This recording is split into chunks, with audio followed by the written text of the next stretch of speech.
샬롬 할렐루야. 여호수아서 17장 14절에서 18절까지요. 요셉 자손이 여호수아에게 말하여 이르되 여호와께서 지금까지 내게 복을 주심으로 내가 큰 민족이 되었거늘 당신이 나의 기업을 위하여 한 제비 한 분깃으로만 내게 주심은 어찌함이니까 하니 여호수아가 그들에게 이르되 네가 큰 민족이 되므로 에브라임 산지가 네게 너무 좁을진데 브리스 족속과 르바임 족속의 땅 삼림에 올라가서 스스로 개척하라 하니라. 요셉 자손이 이르되 그 산지는 우리에게 넉넉하지도 못하고 골짜기 땅에 거주하는 모든 가나안 족속에게는 벳수안과 그 마을들에 거주하는 자이든지 이스르엘 골짜기에 거주하는 자이든지 다 철병거가 있나이다 하니 여호수아가 다시 요셉의 족속 곧 에브라임과 므낫세에게 말하여 이르되 너는 큰 민족이요 큰 권능이 있은즉 한 분깃만 가질 것이 아니라 그 산지도 네 것이 되리니 비록 삼림이라도 네가 개척하라. 그 끝까지 네 것이 되리라. 가나안 족속이 비록 철병거를 가졌고 강할지라도 네가 능히 그를 쫓아내리라 하였더라. 아멘. 가나안 땅을 정복한 이스라엘 각 지파에게 기업이 분배되고 각 지파가 기업을 취해 나가는 과정을 살펴봅니다. 요단강을 건너고 여리고 성과 아이성 등 가나안 땅의 중부를 점령한 이스라엘은 쉴 틈도 없이 남부 지역 왕들의 연합군을 격파하고 곧이어 북부 지역의 싸움에서도 큰 승리를 거두었습니다. 가나안 땅 모든 지역의 거민들을 하나도 빠짐없이 다 몰아낸 것은 아니지만 대략적으로는 가나안 땅이 이스라엘의 점령하에 들어온 것이지요.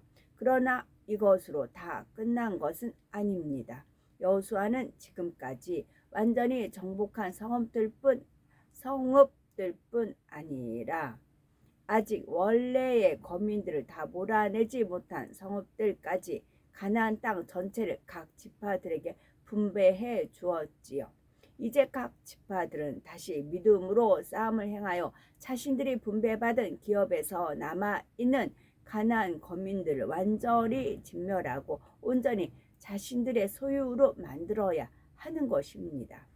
이스라엘의 각 지파가 하나님 앞에 나와 자신들의 기업을 분배받는데 12지파라고 해서 요단강 서쪽의 가나안 땅을 12로 나눈 것은 아닙니다. 요단강을 건너기 전 요단강 동편에서 이미 기업을 받은 지파가 있기 때문이지요. 바로 르우벤과 갓 지파 그리고 므낫세 지파의 반이 그러했습니다. 모세 당시에 정복했던 요단 동편의 땅들이 자신들의 가축을 기르기에 적합한 것을 두고 두 지파 반의 백성들은 모세에게 요청하여 그 땅을 자신들의 기업으로 삼았던 것입니다. 다음으로 12지파 중 하나님의 제사장으로 봉사하는 레위 지파 역시 예외적으로 토지를 기업으로 받지 않게 되어 있었습니다. 그러므로 이스라엘 12지파 중에서 3지파 반을 제외한 8지파와 므낫세 반 지파가 받아야 하는데 요셉 지파의 경우는 하나님의 축복을 받아 다른 지파보다 번성하였기 때문에 요셉의 두 아들 에브라임과 므낫세 후손이 각각 자기 몫을 받게 되었지요. 결론적으로 9지파 반이 요단 서편의 가나안 땅을 분배받게 된 것입니다. 기업을 분배하는 방법에 대해서 이미 하나님께서 모세에게 명하신 원칙이 있었습니다. 바로 토지 분배는 인구 비례에 따라 할 것이며 어떤 토지를 기업으로 얻게 될 것인가는 제비를 뽑게 하신 것이지요. 그래서 각 지파들이 차례로 제비를 뽑았는데 기업을 분배하는 도중에 한 가지 문제가 생겼습니다. 여호수아서 17장 14절에 보면 요셉 자손이 여호수아에게 말하여 가로되 여호와께서 지금까지 내게 복을 주심으로 내가 큰 민족이 되었거늘 당신이 나의 기업을 위하여 한 제비 한 분깃으로만 내게 주심은 어찌미니까 했지요. 곧 자신들은 원래 한 지파이면서도 하나님께 축복받아 두 지파를 이룬 만큼 다른 지파보다 더 많은 기업을 받아야 된다는 말입니다. 사실 그들에게 주어진 기업은 결코 적은 것이 아니며 기름지고 좋은 토지가 넓은 영역에 걸쳐 있었는데도 자신들은 더 많은 것을 받아야 한다고 불평하고 있는 것입니다. 이에 여호수아가 말하기를 네가 큰 민족이 되므로 에브라임 산지가 네게 너무 좁을진데 브리스 사람과 르바임 사람의 땅 살림에 올라가서 스스로 개척하라 합니다. 곧 주어진 영역 내에서 경작할 땅이 부족하다면 삼림에 올라가서 개척하여 영역을 넓히라는 것이지요. 그러나 이번에는 요셉 자손은 그 산지는 우리에게 넉넉지도 못하고 골짜기 땅에 거하는 가나안 사람에게는 베스안과 그 향리에 거하는 자든지 이스르엘 골짜기에 거하는 자든지 다 철병거가 있나이다 하며 불평을 합니다. 여호수아가 말한 산지를 점령한다 해도 여전히 좁으니 더 넓고 좋은 땅을 달라는 것이지요. 요셉 족속 욕심으로 불평하며 믿음으로 온전히 순종하지 못한 요셉 족속입니다. 욕심이 있으니까 불평이 생겨요. 내가 뭔가를 불평한다 하면 거기에 욕심이 있는가 살피시면 됩니다. 불평스러운 마음이 생긴다 하면 욕심을 한번 놓고 기도를 해보시기 바랍니다. 욕심으로 불평하며 욕심이 없으면 그러면 평안하다는 얘기겠죠. 욕심이 없으면 있는 바를 족하게 여겨라. 분수를 알아라. 낮아져라. 섬겨라. 그러면 불평이 없습니다. 내가 대접받고자 하고 내 기대에 미치지 못하고 하니까 불평스러운 말이 나오는 거고 그런 마음이 임하는 거지요. 욕심으로 불평하며 믿음으로 온전히 순종하지 못한 요셉. 그러면 온전히 순종하지 못하는 거 왜 그러냐? 믿음이 없어서 그런 겁니다. 그러면 믿음이 있으면 온전한 순종이 따르는 것이고요. 요셉 족속의 요청은 수고하지 않고 더 좋은 것을 취하려는 마음과 자신들이 큰 족속이라 해서 섬김 받으려는 높아진 마음에서 나온 것입니다. 또한 자신들이 점령할 땅의 거민들에게는 철병거라는 무서운 무기가 있다는 두려움의 말까지 덧붙이고 있습니다. 예전에 여호수아를 따라 싸우던 때와는 달리 두려움 속에 믿음 없는 말까지 하고 있는 것입니다. 그러나 상대에게 철병거가 아니라 어떤 무기가 있다 해도 참 믿음이 있다면 두려워할 까닭이 없는 것입니다. 이미 그들은 요단의 흐름을 멈추시고 해와 달을 머물게 하시며 자신들의 힘으로는 상대도 안 되는 큰 적을 물리쳐 주신 하나님의 역사들을 체험했습니다. 그런데 여호수아와 함께하는 전쟁 동안에는 어떤 상황에서도 불평 없이 순종했던 그들에게 이제 스스로의 힘으로 싸워서 기업을 취하라 하니 믿음 없는 고백이 나오는 것입니다. 여호수아는 다시 한번 그들의 잘못된 생각을 깨우쳐 주며 끝까지 그들 자신의 믿음을 요구합니다. 여호수아 17장 17에서 18절에 너는 큰 민족이요 큰 권능이 있은즉 한 붓깃만 가질 것이 아니라 그 산지도 네 것이 되리니 비록 삼림이라도 네가 개척하라. 그 끝까지 네 것이 되리라. 가나안 사람이 비록 철병거를 가졌고 강할지라도 네가 능히 그를 쫓아내리라 했지요. 그들이 여호수아와 함께 할 때 내보였던 믿음의 행함을 변함없이 내보이며 나갈 때 마음껏 지경을 넓혀갈 수 있을 것이라는 말입니다.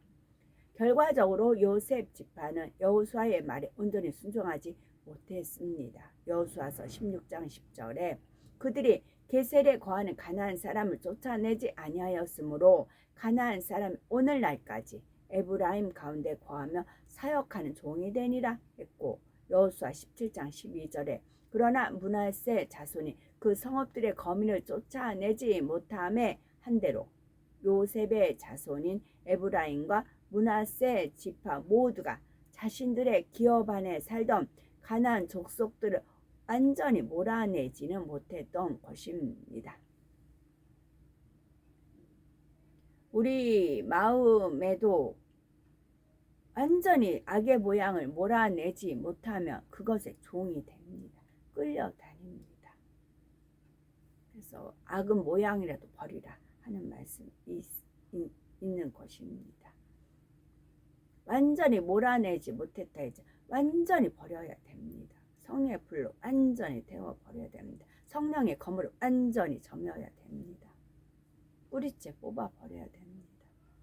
수백 년 후에 이스라엘이 강성한 시대에 와서야 이스라엘 기업 안에 사는 이방인들을 굴복시키고 그들을 주관할 수가 있었습니다. 그러나 쫓아내지 못한 이방인들로 인하여 이스라엘은 끊임없이 많은 어려움을 겪어야 했지요. 더욱 심각한 문제는 이방 족속들로 인하여 이스라엘은 하나님께서 금하신 악한 이방 풍속을 접하게 되므로 범죄하여 하나님의 진노를 사게 되었다는 사실입니다. 처음부터 믿음을 확실히 내보여야 하고 온전히 하나님의 명령에 순종해야 했는데 그러지 못한 결과로 두고두고 어려움을 초래하는 것입니다. 이제 모든 지파들이 토지를 기업으로 분배받았는데 그러면 여호수아의 기업은 어떻게 되었을까요? 여호수아는 19장 49절 20절에 보면 하나님의 사랑을 받아 권능을 행하는 자요 온 이스라엘의 머리인 여호수아였지만 그가 기업을 얻은 것은 맨 나중이었으며 그 땅의 성읍 또한 중건해야 할 정도로 황폐한 상황이었다는 것을 알 수가 있습니다. 우리는 여기서 다시 한번 여호수아의 선한 마음을 알 수가 있습니다. 강하고 담대한 믿음의 장수일 뿐 아니라 섬김받을 만한 위치에 있으면서도 섬기고 양보하는 선한 마음이 있는 여호수아였기에 더욱 하나님 앞에 인정받고 이스라엘 가운데 머리가 될 수가 있었지요.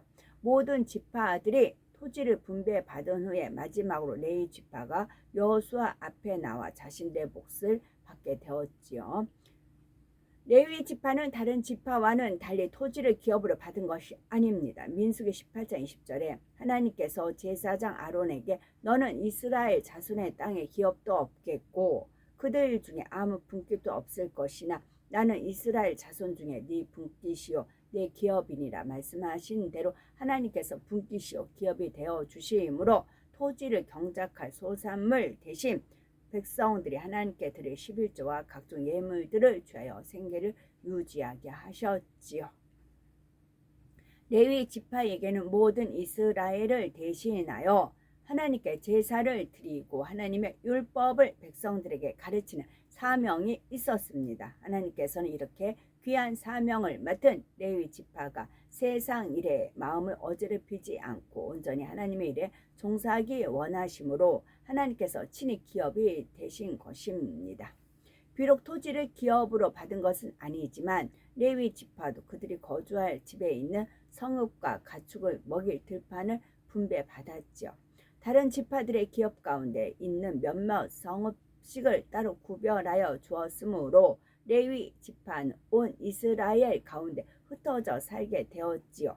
여기서도 하나님의 특별한 섭리를 깨달을 수 있습니다. 레위 지파를 전 이스라엘 가운데 흩어져 살게 하심으로 모든 백성들이 항상 하나님의 계명을 가까이 하며 살 수 있게 해 주신 것입니다. 오늘날도 하나님께서는 자녀된 우리가 항상 하나님을 가까이 하기 원하십니다. 하나님의 말씀을 주야로 묵상하고 그 안에 거하며 항상 성전에 모여 예배하고 기도하며 성도의 교제를 나누기 원하시는 것입니다. 그럴 때 하나님께서도 우리를 가까이 하심으로 영원히 잘되게 하시고 범사에 형통하게 하시는 것입니다.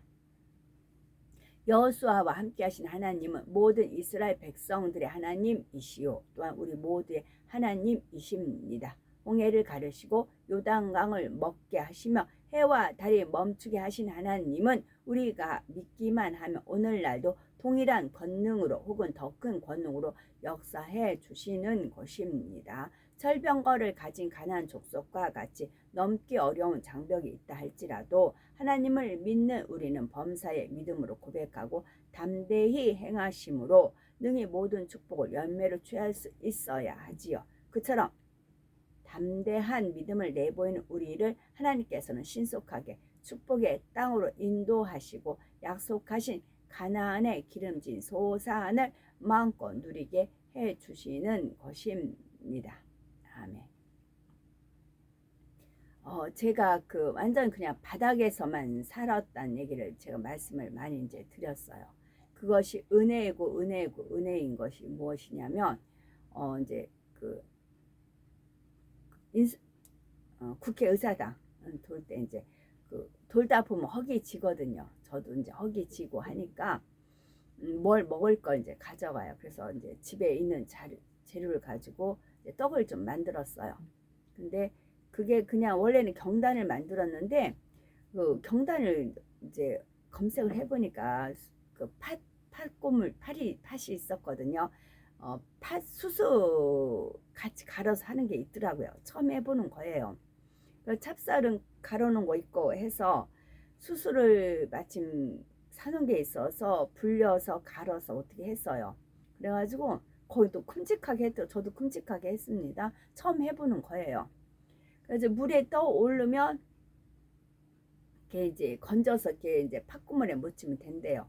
그래서 떠 올랐는가 이제 익었는가 이제 봤더니 익긴 익었는데 그래도 좀 입에서 이렇게 살살 녹고 그런 건 아니에요. 근데 시간은 촉박하고 아침에 좀 시간이 촉박했어요. 카톡도 올려야 되고 해서 시간이 촉박하고 그냥 떠오르는 대로 건졌어요. 그 팥구멍을 이제 묻혔어요. 그리고 이제 가져갔어요. 근데 이제 이렇게 보니까 아주 안 익은 건 안 익은데 근데 설 익은 것도 아니고 그런 겁니다. 근데 두 번은 손이 안 가는 거예요. 한 번은 어쩔길래 먹지만 두 번은 손이 안 가요. 그런 상황이더라고요. 그래서 너무 민망한 겁니다. 내놓기는 했는데 이게 설 익은 거예요. 이제 설 익었다는 표현이 낫겠죠. 두 번은 손이 안 가는 거. 한 번은 어쩔 수 없이 먹었지만 그런 겁니다. 만약에 이런 음식 장사하면 두 번 그 가게 안 가겠다라는 그런 것이 됩니다. 그러면 거기에 모인 분은 제 카톡을 반 정도는 보신 분, 만약에 10분이다 하면 5분 분들은 카톡을 보신 분들이에요. 그러면 이제 노아가 자기가 머리가 돼서 자기를 막 지적해 주는 사람이 없기 때문에 포도주 먹고 그런 실수를 범했잖아요. 그래서 이게 저는 그래서 하나님이 왜 바닥을 치는 삶을 살았는가 그 은혜를 더 입을 수가 있었지요. 이것이 설익었다. 이거 해줘야 되는데 말씀을 안 해주는 겁니다. 이거 설익었다. 이거 잘못됐다. 해줘야 되는데 그 말들을 못하세요. 눈치 보냐고. 민망하니까 그런 말을 못하는 겁니다. 비록 분명히 내가 잘못한 건데. 그래서 저는 이제 나 잘났다라는 게 아니라 주님이 이제 체크를 왜 이런 일을 시행착오죠. 일부러 이게 프로그램을 짜신 거잖아요. 주님께서. 왜냐면 저는 오더대로 움직이거든요. 야, 수습할 때 이렇게 하면 어쩌겠고. 근데 틀리건 것 같아요. 이거 어떡해요. 막 이제 그랬어요. 시간이 촉박해서 그럼 시간이 없는데 어쩌냐는 얘기죠. 그래서 이제 건져서 일단 마무리했는데 그래도 안 가져가면 낫지 않느냐 해서 그랬어요. 이걸 통해서 제가 또 공부가 됐네요. 그래서 이제 하나님은 이제 인생이 아니시니 시건치 않으시고 막 그런 후회가 그렇지만 저는 사람이잖아요. 그러니까 얼마든지 실수했고 할 수 있는데 이게 이제는 카톡 분들은 저한테 말을 안 하시는 겁니다. 그래서 이게 참 위험하다. 이게 정말 그래서 하나님이 저를 바닥치고 또 바닥치고 한 이유가 이거였구나 싶은 생각이 들어요. 그래서 하나님께서 기서와 표적을 하늘에 이제 펼쳐 주시고 하는 것은 이제 제가 이게 불안하잖아요. 이 불안한 삶. 그렇기 때문에 이제 그렇지 않나 싶은 생각이 들어서 비록 이제 시행착오라 너무 민망하고 너무나 죄송했거든요. 그래서 다음에는 이제 더 조심하고 더 조심해서 특히 음식 같은 경우는 더 조심해서 챙겨야 되겠다 싶은 생각이 들었죠. 근데 이것도 왜 그러냐면 김계선이면 이거 실수하면 안 가져가요. 원래 김계선은 안 가져가요. 근데 주님이 솔직히 밀어붙이셨어요. 주님 괜찮다. 안 갖다 드는 보다 낫다. 시간이 촉박하지 않느냐. 더 익힐 시간이 없었거든요. 그래서 어제 카톡도 그냥 창세기만 읽어드리고 마무리했거든요. 더 시간이 촉박하지 않느냐. 괜찮다. 하셔서 주님을 믿고 솔직히 가져간 거였거든요. 그랬더니 시행착오가 일어난 이유도 이걸 제가 공부하기 위해서 그러셨더라고요. 그러니까 범사에 하나님께서 합력할 선을 이루시는 하나님이시지요.